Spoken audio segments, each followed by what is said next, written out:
I'm about to do a European mount on this buck my friend shot.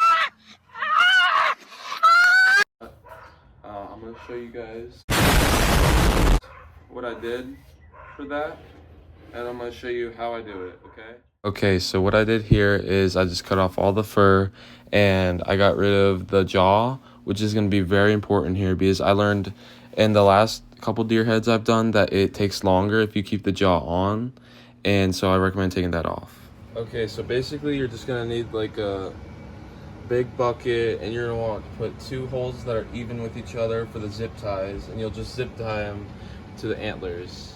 Okay, so this is the aquarium heater I'm using. It's just like a fishing one you can get at like the pet store or Walmart, and I've used this the past 3 years and it's amazing. So make sure you always clean your bucket out.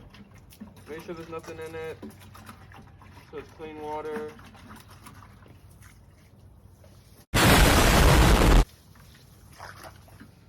So guys, basically I'm zip tying it to the bucket, and this is because I'm trying to make sure that it stays stable so it's balanced. Make sure that you clean the bucket and you check up on your deer every 3 days. This is what it should look like 3 weeks later after boiling it. I recommend power washing it for about 30 minutes just to make sure you get everything out of it and to clean it off. So I use plastic wrap to wrap the antlers, and then I use duct tape, but you could also use electric tape, whatever works best. A few moments later. After you wrap it, this is what it should look like. Make sure it is sealed and that you can't see the antlers. You want to make sure you don't get any of this on the antlers. It'll mess it up. Okay, so basically all you're gonna need is 6 bottles of hydrogen peroxide and then the same bucket used.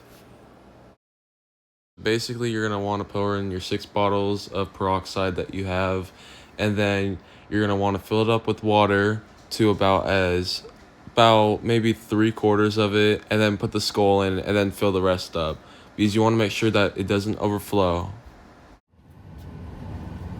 Okay, so once you have filled it up with your peroxide and water 3/4 of the way, you're going to want to put it in, and you're going to want to find like a stick or something. I used a ruler, and this will help like get the whole skull underneath.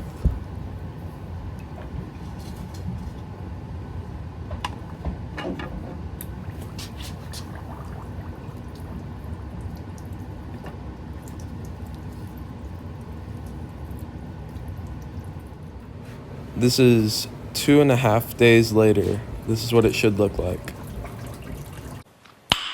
Nice.